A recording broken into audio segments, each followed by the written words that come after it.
هكذا وقد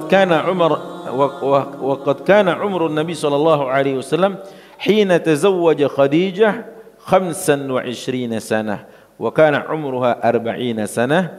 Dan disebutkan di sini dalam riwayat dari disebutkan dalam kitab Sirah Nabawiyah Ibnu Faris, usia Rasulullah waktu menikah dengan Khadijah 25 tahun dan usia Khadijah saat dinikah Rasulullah 40 tahun. Dia itu yang paling populer di antara dua riwayat yang tadi saya sebutkan. Ada yang mengatakan usia 28 tahun, tapi juga yang populer adalah 40 tahun. Baik, ada pelajaran apa sebenarnya dalam bab ini? Satu, amanah was-sidq ahammu muwassafati tajir an-najih. Syekh mengatakan bahwa amanah dan kejujuran adalah sifat yang harus dimiliki oleh seorang pedagang atau pebisnis yang ingin sukses dalam bisnisnya. Ya. Karena kalau dia untung, tapi di atas ketidakjujuran dia dapat, itu hanya sesaat saja. Percaya itu sesaat. Kenapa kita harus mendapatkan yang halal? Halal itu bukan pilihan. Tapi halal adalah konsekuensi dari seorang beragama Islam. Jadi bukan pilihan. Ini ada ini, ya udah, Anda cari yang halal aja. Bukan. Tapi itu adalah sebuah keniscayaan dari kita beragama Islam atau kita menjadi hamba Allah Subhanahu wa taala. Makanya kehalalan kita kehalalan rizki yang kita kantongi akan berdampak itu kepada ketaatan kita ke Allah makin tambah. Ketaatan anak-anak kepada kita makin mudah untuk diatur. Itu pasti. Kemudian apa lagi? Akan menjadi keberkahan bagi kita dalam usia. Pasti itu. Dan juga ini menjadi sarana untuk agar Allah mendekatkan kita menuju jannahnya. Ini yang bicara tentang bab ini adalah para ulama.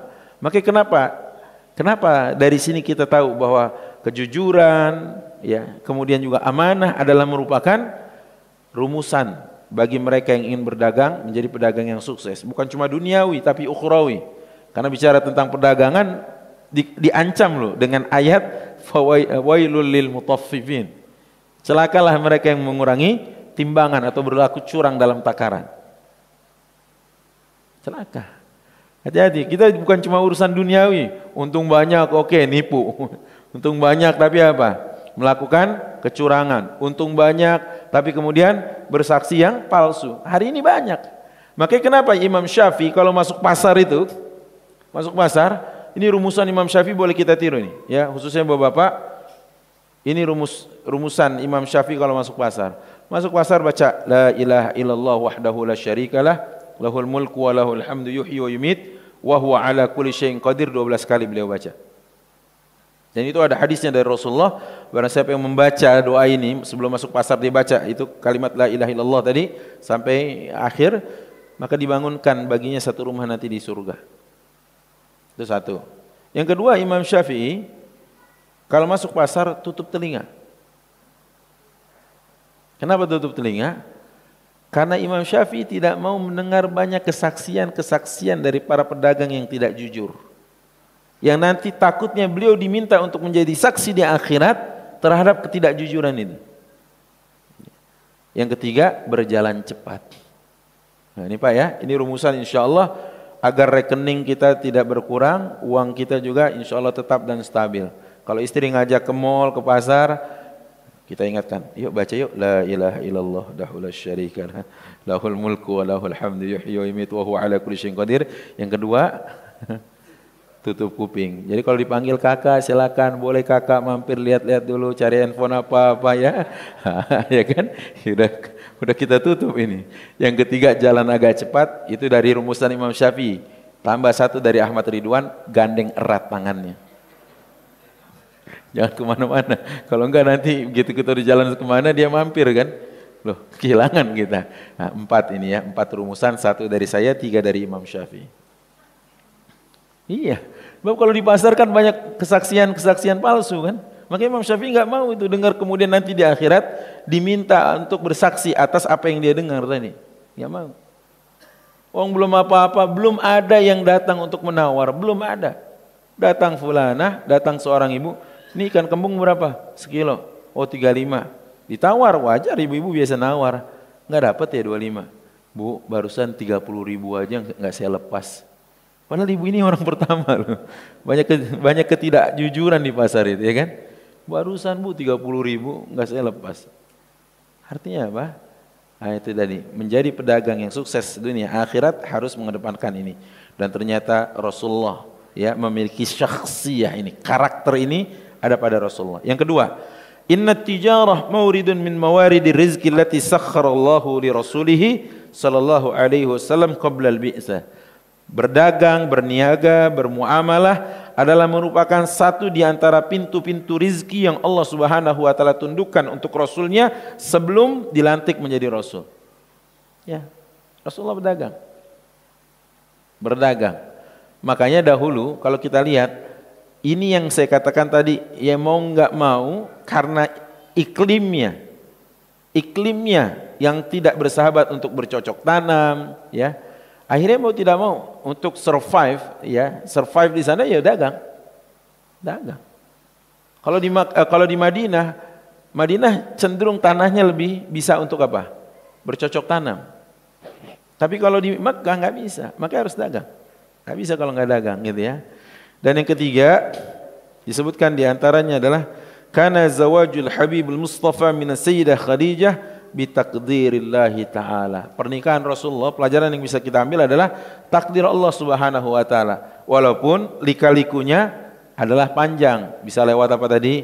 Diawali dengan dagang, menjadi mitra bisnis gitu kan. Tapi ternyata bagus juga akhlaknya. Kenapa tidak lebih lanjut ya? Bukan cuma sekedar mitra bisnis ya kan? Tapi juga mitra dalam kehidupan gitu kan. Insyaallah itu kan ada. Ya awalnya teman bisnis, lama-lama ya teman hidup gitu ya. Kemudian disebutkan di sini Khadijah mathalun tayyibun lil mar'a allati takmal hayatur rajulil azim. Dan kalau kita lihat Khadijah radhiyallahu anha wa ardhaha yang berumah tangga dengan Rasul sallallahu alaihi wasallam menjadi semacam sebuah contoh dan teladan yang sukses. Untuk siapa? Untuk wanita-wanita yang ingin mensukseskan suaminya. Ya, suaminya sukses ini. Rasul sallallahu alaihi wasallam di backup betul sama Khadijah.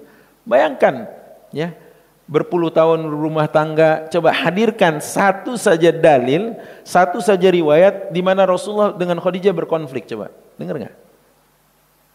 Ada enggak pernah gitu?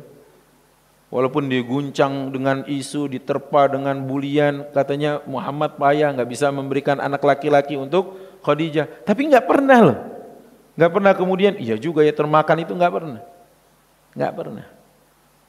Puluhan tahun loh berumah tangga dengan Rasulullah SAW, ya kan? Puluhan tahun. Yang lebih dahsyatnya lagi saat Khadijah meninggal, dibisikkan di telinganya itu, mal firaku ya Khadijah. Rasulullah bilang ini bukan sebuah perpisahan wahai istriku, tapi ini adalah awal dari sebuah pertemuan yang abadi. Masya Allah. Ya.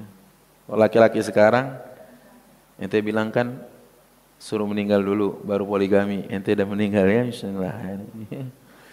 Kan kata ibu-ibu gitu, boleh sih bang, kayak Rasulullah sunnahnya, tapi setelah ia meninggal, begitu meninggal ditungguin banget. Hari ini ente meninggal kan? Ya alhamdulillah. Enggak begitu. Rasulullah membisikkan ini, mal firaqu ya Khadijah. Bukan perpisahan, tapi awal dari sebuah pertemuan yang abadi. Maksudnya nanti akan dipertemukan Rasul sallallahu alaihi wasallam dengan Khadijah oleh Allah Subhanahu wa taala dalam akhirat. Baik, yang keempat, nara anna Nabi sallallahu alaihi wasallam zaqa mararata faqd al-abna' كما ذاق من كبر مرارة فقد الأبوين فقد شاء الله له الحكمة والبالغة ألا يعيش له صلى الله عليه وسلم أحد من الذكور حتى لا يكون مدعاة لافتتان بعض الناس بهم.